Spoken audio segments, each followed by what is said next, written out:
It's a new day. Yes, it is. And we are back with another edition of our 2024 recap podcast. We've already done the best shows across WWE and AEW from this year. We've just wrapped up our women's video from 2024. So check that out if you haven't. Me, Will and I talked about the best women on all of pro wrestling. And now we are talking individual matches here. But before we get into it, I got to check in with my buddy here, Will. Will, how you doing? Doing great. Yeah, we got the top five matches. If you haven't checked out our top 10 women video, definitely check it out. Definitely some controversial picks, Mm-hmm. maybe, but I think Jason and I, for the most part, had a pretty agreeable list. So definitely check that out. Let us know what you think. Also, check out our top five WWE AEW events of 2024. That one was a lot of fun, just us riffing about what we think were the best events of Yes. 2024. Check that out as well. And yeah, we got top five matches. And Jason, maybe you'll agree with me, but I think this was a great year for in-ring wrestling between both companies. They definitely had their own different flavors of ice cream, as Triple H would say, but both were very delicious. And I Yes. think we're going to get into that with this top five list. Absolutely a great year for wrestling as a whole, but specifically the in-ring work has been incredible, has been for a long time now, and it's only getting better. You mentioned that we did a previous video on the top 10 shows. Gotta say, I think that's going to be pretty well represented here in this list here today. So, what do you say, Will? Should we jump right into it? Yeah, let's do it. All right, let's jump right into it. So, again, if you guys aren't familiar with this process, what we did was Will and I submitted our top 10 matches across all companies from 2024.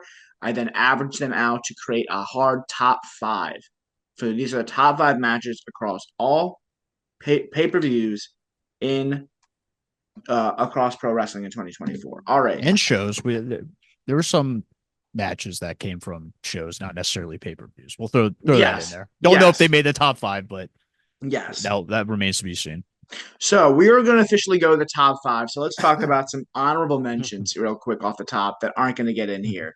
Um, Coming in at number six is the All In Casino Gauntlet, where we saw a lot of big names. Nigel McGuinness made his return from hiatus to come back in London. Hangman Page. A lot of other big spots in here. Christian Cage ultimately picks up the win. Great match, a lot of fun match. One of the more I love always love like these multi-man like rumble type deals. Yeah. Also Ricochet's debut as well. Mm-hmm. We got a cool interaction with Nigel McGuinness and Zack Sabre Jr., two different eras of British pro wrestling colliding. Some fun interactions between Okada and Orange Cassidy. I think they nailed it with this match type. And Mm-hmm. so I just wanted to throw it in there in my top matches list because it was just fun front to back. I know some people had an issue with the ending of the match, Christian Cage kind of coming out, a confusing ending Yeah. with Luchasaurus coming out to his old theme, but then remaining kill switch and choosing the side of Christian Cage. But besides that little like nugget, I think overall this is just a fun match to get a part of. And I think it should be a tradition now going on for AEW to kind of have this casino gauntlet, maybe just once a year for the men in singles and do it at All In, make it like a big moment, a staple for Yeah. All In, something everyone can look forward to every year. And if that is the case, then they hit this first one out of the park. Yeah. A couple also maybe as a look ahead to our men's list, but we had three separate Will Osprey matches not make it into our top five. We had Will Osprey versus Swerve at Forbidden Door. We had Will Osprey versus Takeshita at Revolution, and Will Osprey versus MJF on Dynamite 250. A hell of a year for the aerial assassin. Yeah, and let's hopefully he made a top five match because he definitely deserves to be in the top five. But yeah, MJF, Will Osprey, one of my favorite TV matches I think in the Mm-hmm. past 5 years, maybe one of the best Dynamite matches. I know there was a lot of discussion, discourse on the internet about some people loved it, some people hated it. But for two guys to go in there for 60 minutes and for me to be kind of hooked all the way through, Mm-hmm. and you think it's going one way, you've seen a lot of 60-minute matches in AEW. They usually end in a draw, but this one had it just fit that MJF got the win at the very last second. And just incredible like clash of stuff. Like you had this MJF style that's a lot slower, a lot of meaningful moments, and a Will Ospreay style that there are meaningful moments, but it's a lot quicker paced. And just to see those two collide and it meshed super well, and it ended up resulting in another great match that they had at All In. But I chose the Dynamite match as my favorite just because I thought the angle they did and the finish at the Mhm. end was incredible. And then honestly, my favorite Will Ospreay match, it was Will Ospreay versus Swerve Strickland at Forbidden Door. I thought that was a great match. It was also Swerve's coming out party. I felt like at the time everyone assumed Will Ospreay was on this heater. He ends up picking up his first loss in the AEW. It was a great match. Two of the biggest superstars in the year, and maybe two people that make an appearance on the list. Who knows? I don't know. I can't say. You're gonna have to watch and find out. And then, of course, there's one other match that I didn't mention who just barely didn't make it, and that was I wanted to show some love to Gunther and Sami Zayn from WrestleMania 40 for the Intercontinental Championship. Gunther's historic Intercontinental Championship reign coming to an end at the hand of the Ultimate Underdog and Sami Zayn. A result, quite frankly, I didn't see coming. So I always love being surprised, and it was a hell of a match on the world's biggest stage. Yeah, this was a great match. It's actually like I was trying to figure out what I wanted to put at number 10. I had three matches and I didn't end up going with Sami Zayn and Gunther, but it was right there in my top 10 list, just on the outside. So not quite making the cut, but definitely needs to be acknowledged as a fantastic match that ended that historic title reign for Gunther. Sami Zayn doing that insane brainbuster from the top rope, landing on that turnbuckle. Mm. People thought it was a botch. It wasn't. It was just No. PWG style, El Yes. Generico, showing some light here at WrestleMania. And it was just awesome. A great moment for Sami Zayn. People were kind of on the fence. Maybe Sami Zayn wasn't the right person. I think after this match, people were on board with Sami Zayn being the one to dethrone Gunther. Yes. So unofficially official, that is 10 through 5. You have the three Will Ospreay matches, Sammy and Gunther, and the All In Casino Gauntlet, which means, Will, we are at number 5, kicking off the list officially for 2024.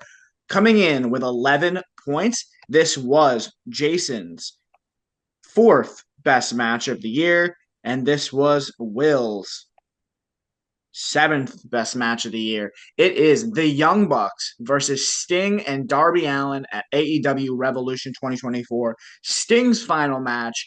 Obviously, I had this one a little bit higher, and I just got to say, when you think of pro wrestling, and I said this in the other video, what sticks out to me is not so much the match, the moves, but it's the moments. It's the nostalgia. What are you going to want to go back and watch? And I think you said that in our other video too. And that is like right on the head for this match. There's like specifically the moments where his sons come out dressed in the different eras of Sting and they come out to help him. And I can't remember all the big high spots, but I remember that moment. I remember the emotion that it pulled out of you watching his son dressed as Sting hit the Stinger splash, and just to have Sting and Darby Allin pick up the win in Sting's final match, because that's different too. A lot of times in pro wrestling, there's an old saying, you go out on your back, right? You always lose your final match and put over somebody else to help the business going forward. That's not what happened here. They AEW really gave Sting the white glove treatment, treated him like the legend he is, created an incredible moment to kick off 2024, and I thought it was an incredible match.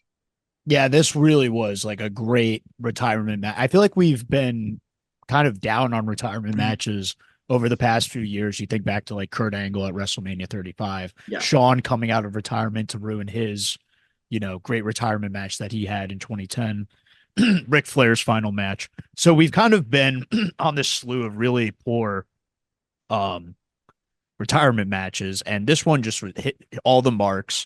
I think it hit people in the feels. I'm glad that it made it on the top 5 because I was debating where to put this. This really, like, when it came to that middle area, it was Mm-hmm. definitely, interchangeable, I would say. But definitely deserves the nod. And I do appreciate that the Young Bucks decided to put Sting and Darby Allin over in this, keep that undefeated tag record alive. It just made sense. And that also got to mention that insane Darby Allin spot going Mm-hmm. from the ladder through the glass going everywhere. It Yeah. was insanity. I know people are not, that's not going to be their type of wrestling, but if one person can get away with it, it is Darby Allin. And so it was Lunatic. another moment that's just going to be played throughout history as one of the most craziest moments we've ever seen in wrestling. And yeah, all the as you mentioned, Sting's sons coming out in the Mm-hmm. different Sting gear throughout the years. It was really like a great homage to Sting, and Sting had classic moments of him doing like the no selling and the Yeah. beating of the chest. You gotta love that stuff. And the Young Bucks played a great foil for Sting and Darby Allin in this match. So definitely deserves to be on the top five. I'm glad it made the list. Definitely iconic. An iconic ending for the icon Sting. All right, now coming in at number 4, tied with the Young Bucks and Sting and Darby, but I feel like this one, just based on who's involved, definitely needed to get into the 4 spot. So coming in at number 4, it is Bryan Danielson versus Will Ospreay from Dynasty. This was number 4 on Will's list, number 7 for me, so we flip flop from the last round. Will, talk to me about Ospreay Danielson. Yeah, I mean, it's simply the best wrestler in the world versus the best wrestler in the world. And, Yeah. two people are making that claim. Only one can be the best. And these two just put on an absolute clinic and just going up to another level that I think, people think they've seen the best wrestling. No, you put Danielson and Ospreay, two of the best wrestlers of the past 5 years, if not the past decade, put them in a ring together, you're going to get magic. And this was magic. And it also started this. What's great about it, it's not just like a match with great moves and great drama, but it also started this arc with the Tiger Driver 97, where Yes. Will Ospreay hits it on Danielson and wins. But then Danielson, after the match, seizes up, and it makes Will Ospreay question his character. It makes him think about, should I be doing this move if it, goes beyond wrestling? If it goes past like a point of, making one of his idols like injured and maybe shortening his career. Mm-hmm. So I thought that carried a great story throughout the rest of Will Ospreay's run here in AEW, and I think it will continue to be a great story that can be told for years to come. But yeah, just a phenomenal wrestling from two phenomenal wrestlers. Yeah, I mean, Will Ospreay is my favorite wrestler in the world. I think you can make the argument that Will Ospreay is this generation's Bryan Danielson. As far as you put him in there against anybody, it's going to be a classic match. I think they are both on that Shawn Michaels line. I mean, and I'm sure there was somebody before Shawn Michaels that people looked at and go, you put them in there against anybody, they're going to steal the show. But Shawn Michaels to Bryan Danielson to, I think right now it's Will Ospreay. Um, and two of the best in the very world, the best of all time, going at it, and they left everything out there. It was incredible. I'm so glad Will Ospreay got at least one match on this list. There may be another one, I don't know. But Will Ospreay here, Bryan Danielson, and what a year for AEW as a whole. Yeah, and you mentioned it. Put Will Ospreay in there with anyone, and it'll be a Mm, great match. He's had a plethora of great matches throughout the year that didn't even. We mentioned three that didn't even make the yeah. cut. There's also other ones I want to throw in there real quick. Will Ospreay versus Josh Alexander Mm, at TNA. Will Ospreay versus Michael Oku at Rev Pro. There are mm, matches that he's having even outside of AEW yeah. that are being talked about, and the reason why they're being talked about is because it's Will Ospreay. Yeah. So just want to throw those two, just because we didn't really include like some outside promotions in our top 10 list, but those two definitely need to be recognized as two more phenomenal matches that Will Ospreay had. Also, Will Ospreay versus Pac at AEW All Out, another great match. So he's had plenty of them. Also, give a shout out to Will Ospreay and Ricochet on Mm, Dynamite. And yeah. you could go down. We could go forever about Will great Will Ospreay Ospreay doesn't matches. have bad matches. If Will Ospreay's in the match, it's going to be talked about. Yeah. So he's had a great 2024. And I think this is like his kind of gold medal of the Yeah. year, this His match with Danielson. his apex for sure. All right, so that is number 4, Will Ospreay versus Bryan Danielson from Dynasty. Now coming in at number 3. Now this is a little interesting because this is a match that both Will and I had on our list. Ironically, at the same spot. However, coming in at with 12 points, it is fifth place for both of us. But it comes in the cumulative list at number 3.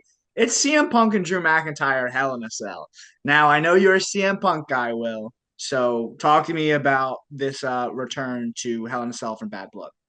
Yeah, I mean, it's my favorite wrestler bringing back a stipulation that needed Mm-hmm. kind of an injection of fuel into the veins.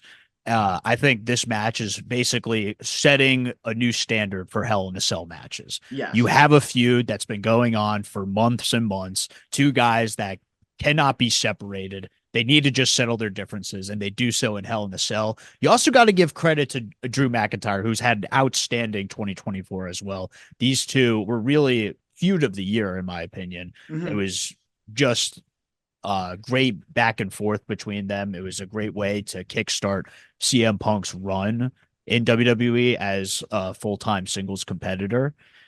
He had a great match as well at SummerSlam, did the most that he could with a strap match. And this match was really a culmination of a great feud. It's what you want to see when you're watching wrestling. When two guys are just having an awesome feud, you want it to end on a high note, and they Hmm. did so in this Hell in a Cell match. And maybe we have CM Punk has a new weapon in his back pocket with this toolbox. We saw it used in Multiple Survivor weapons. Series War Games. So Mm-hmm. maybe, maybe it's added a little extra element to his character. CM Mm-hmm. Punk in the toolbox. Maybe it's like Triple H and the sledgehammer. You never know. But Yes. it just a fantastic match between these two and a great way to revive the Hell in a Cell stipulation. I thought this was awesome for a couple reasons. Number one, the in-ring match quality itself was very, very good, and we expect nothing less from CM Punk and Drew McIntyre, two veterans who've been doing this a long time. What I really liked about this match, I felt this was the first time in a long time that the Hell in a Cell stipulation was used appropriately because for the last decade or plus, we've seen Hell in a Cell matches be shoehorned into rivalries and programs and feuds that don't deserve it simply because on the calendar it said we were doing a Hell in a Cell PLE. And I hate that. This was at Bad Blood, so that was not the case here. Granted, I think a lot of people expected you to do Hell in a Cell here because of just the history, but the reality is that this was a program that deserved it. It gave it higher stakes, and you had kind of said something a similar a couple of minutes ago about you set this new standard for Hell in a Cell. I want to caveat that a little bit. I think it set a new standard for the modern Hell in a Cell because the reality is we can't go back to the same level of violence that we did in the early 2000s where they were on top of the cell and they were pouring blood and all that extreme violence. They could still do it maybe in the coming era, but I just don't think that's a reality anymore. But you still got the shot from this match with Drew McIntyre bloodied from the toolbox. I don't know how intentional that is. That's still a little murky for me. But I think this is the new standard going forward for the modern Hell in a Cell, where it's right on that line, where it's extreme enough where it makes the Hell in a Cell feel dangerous again, which is what I think the stipulation has been lacking. Because in recent years, it's literally felt like a cage match. Very limited weapons, no blood, finish in the ring. We even had a stupid DQ a couple of years ago.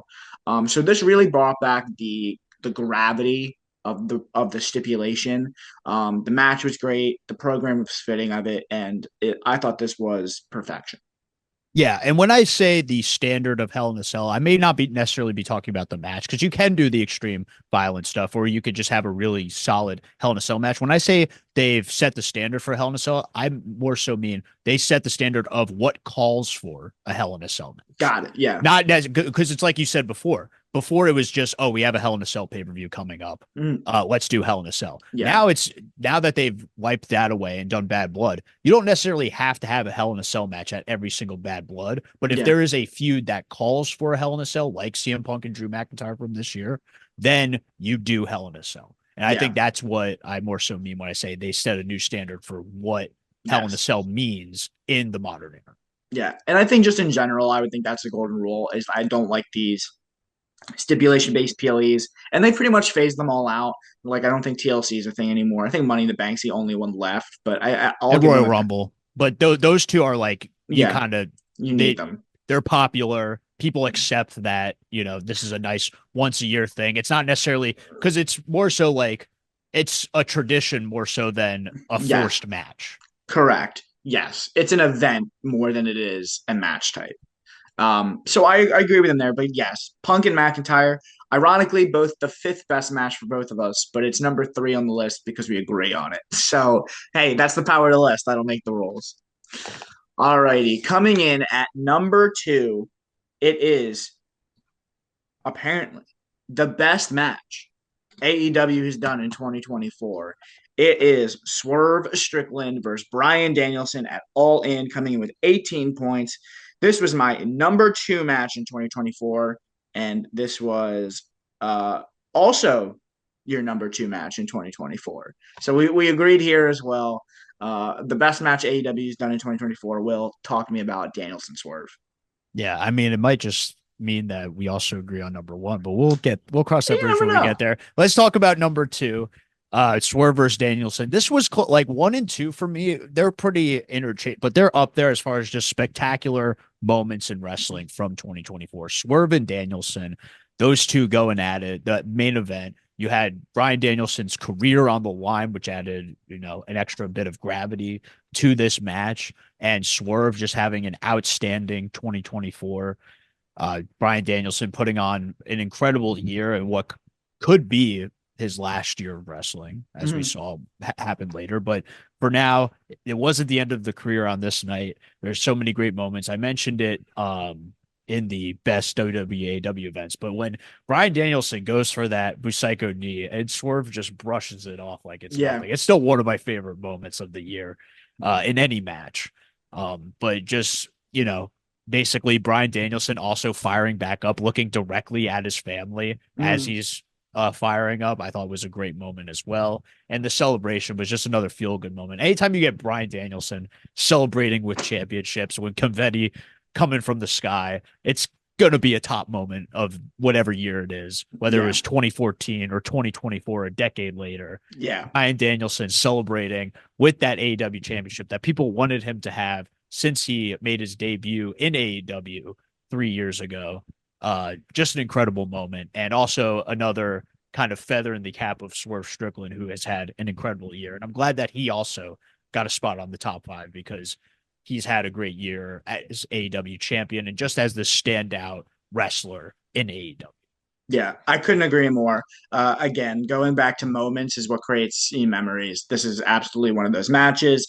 The whole feeling in the crowd of because you know what's so funny about this match is I remember leading up to it, going, "Why are we doing Bryan Danielson versus Swerve?" Because this was at the point in time where Swerve Hangman was the hottest thing in the company, and they kind of just shoehorned this in there. But I'm glad they did because it created such an incredible moment for the fans and for Bryan Danielson and for Swerve as well. And it ends up being what we consider the best match in AEW for the calendar year. It was great. Danielson absolutely is a legend who deserved the moment. He deserved the title, even though it wasn't a long title run. I think it was absolutely the right call to give him that brief run with the strap, just to put that on his resume, to say he did it, check that box. And also, I have to say, I'm so glad that his opponent was Swerve this match because it was truly also a reward for Swerve Strickland as well to main event their biggest show of the year. And I think that's not a hot take to say that All In is the biggest show on the AEW calendar. Um, and to have him main event All In, Wembley Stadium, have him be a part of a historic moment that'll live on forever. Swerved, it was absolutely deserving of that. I know it sucks to drop the title, but people are going to remember that for a long time. And so I think that in itself is worth being a part of. An incredible match. If you haven't seen it, go check it out. It's a must watch for any wrestling fan. And yeah, but the ambiance, the moment, the match, it had everything you look for as a wrestling fan. Yeah, if you haven't seen this match, why are you here? Go watch that match. I mean, yeah, We're here to this get them is excited, Will. Go back and of watch course, these. yeah, no, definitely. I mean, if even if you have seen it already, go Go watch it back and again. watch It it. Yeah. is incredible. Yeah. Pause the video, go back, watch this. Yeah. And then, all right. Any final thoughts on that before we get to our number one match of 2024? Yeah, I'll just comment real quick on the Swerve. Like, Mm, I mean, this is ideally with that title run that he had. This is how you'd want to drop it. You'd want yeah. to drop it in that significant moment. It didn't do anything to hurt Swerve by dropping the title to Bryan Danielson. He might have lost a bit of momentum Mm, since then, but he's still seen as a top guy, which was the ultimate goal of having him win that title in the first place. I still see him as one of the top AEW guys so do I. even today. So yeah, phenomenal year for both gentlemen. I'm sure, we'll see them in future lists to Maybe. happen You never maybe.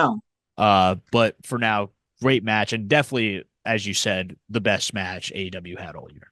Yes. Which is crazy to say that Will Ospreay was not a part of, but you know what? It's deserving when Yeah. it's that good. He got the quantity, not He got the necessarily. Well, quantity. he also had the quality too. Let's not be mistaken. But as far Yeah. as the top tier, this was He was just a kind of great year. competing against himself. Yeah, it was tough. That's the thing. Is like if he had one standout match, Yeah. maybe that would be the one that would get more votes. But since he's had so many, it might have been spread out amongst Yeah. multiple matches. So he's Yeah. definitely had the most Mm, top level matches. But yeah. yeah, Swerve Danielson definitely takes the cake. And I'm happy that Swerve gets the top spot. Alrighty, that brings us to number one, the greatest match, in our opinion, at in pro wrestling in 2024. It is, of course, to no one's surprise, first place for both of us, Cody Rhodes versus Roman Reigns at the main event of WrestleMania Sunday. Um, man, this match had everything. It had the moment. Cody finishing the story, ending Roman Reigns' historic, nearly what 3.5 year run as world champion. It had the stage. WrestleMania 40, not just any WrestleMania, will. This is an anniversary show. This is a historic bookmark milestone event. The match itself, incredible. It was, almost 40 minutes long, no DQ, has everything you're looking for in a pro wrestling match. The moments, you've got the return of John Cena. The lights go out, the Undertaker comes back, the Rock's involved, the Bloodline's involved.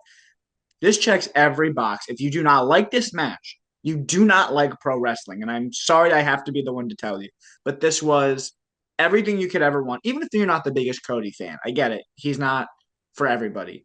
You have to recognize that this is what pro wrestling is all about. This is a pro wrestling in a nutshell. This is everything we love about it. And I was there for this event. It means a lot to me to see Cody, who's one of my favorite current wrestlers, win the WWE title in this way, also combined with the fact that we had all the nostalgia of the biggest stars from years past in this match coming together as Cody's Avengers, as we like to call it. This was chef's kiss, perfect, a perfect match, a perfect WrestleMania main event, and the best match of 2024.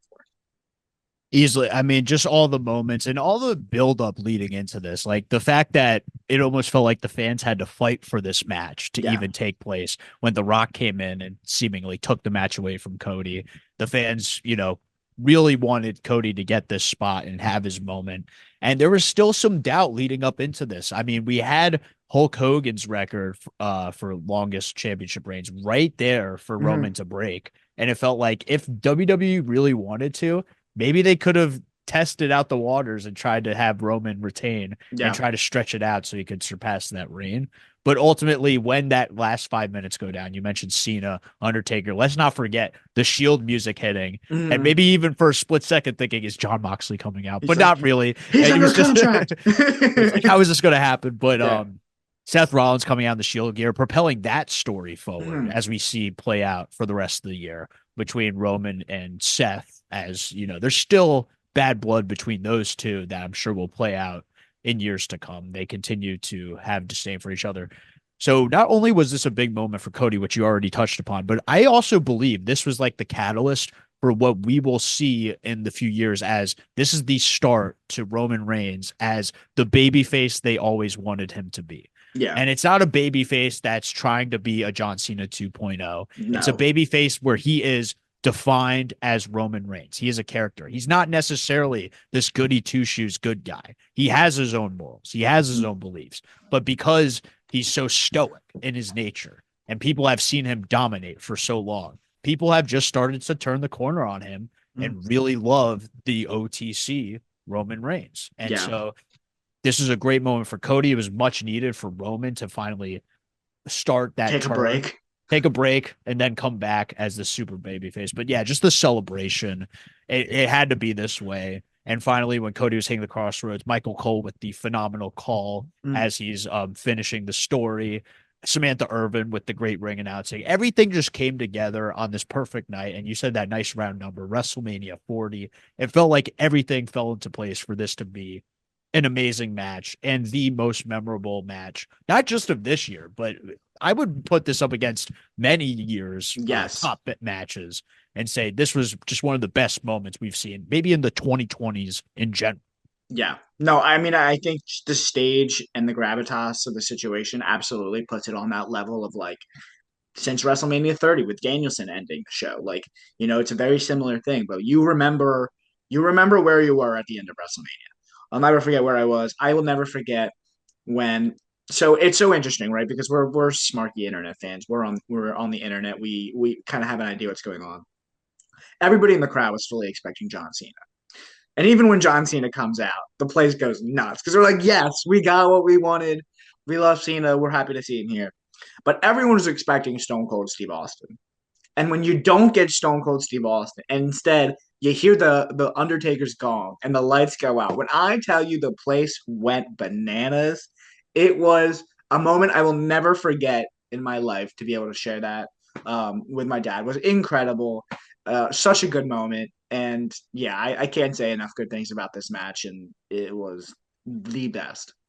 Yeah, that can't be understated how awesome Undertaker's return was. Because you're exactly right. People did think Stone Cold was coming out, and maybe if you were told afterwards and you didn't see it that Stone Cold didn't come out, you'd probably have Yeah, some disappointment. But the Undertaker was like maybe the only guy who could come yeah, in and replace him in that moment, and it still be awesome because something that is equally as iconic as the glass shattering is hearing the gong and Undertaker hitting the gong, blackout, come up, choke slam to the Rock, and then disappear. mm-hmm. Cody in an interview was recently like it was magical. Like he didn't Yeah. even see Undertaker coming, and so when he hit the choke slam, gave him a wink and left. He was like, "Oh Mm. my gosh, this is an incredible moment." So yes, definitely deserving of the number one spot for our top five matches of 2024.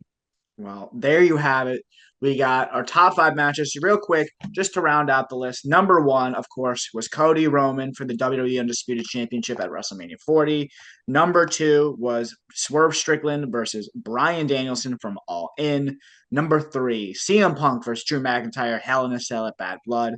Number four, Will Ospreay versus Bryan Danielson from Dynasty. Number five, the Young Bucks versus Sting and Darby Allin at Revolution 2024. What a hell of a top five, Will. Any final thoughts? I think we nailed it again, three for three. I mean, I feel like, we get it. We Yeah, just we're nailed just so this list. good. It's unbelievable. Yeah, obviously, if this were a top 10, we'd have more Yes. Will Ospreay acknowledgement, as we mentioned before.